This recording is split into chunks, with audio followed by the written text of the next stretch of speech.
In this tutorial, I'll show you how to track your mileage on QuickBooks Online. First, you need to enable time tracking. Go to Settings, then Account and Settings. Click the Advanced tab, then scroll to Time Tracking section. Turn on Add Service field to Timesheets and make a single time activity billable to customer, then click Save. Now click the New button on the left side menu. Under Employees, select Single Time Activity.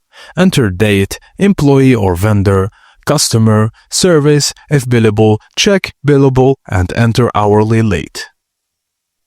Now enter start and stop times or just total hours worked and add description of work performed. Then click Save and Save and New or Save and Close. Now click the plus New button. Under Employees, select Weekly Timesheet. Enter Employee or Vendor and then Worksheet Dates. For each row, select Customer, select Service Class, select Type of Hours, and if billable, enter the hourly rate. Fill in hours worked for each day, use the gear icon above the table to customize view, and use the trash can icon to remove rows.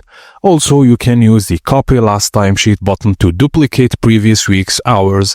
Just click Save and New or Save and Close.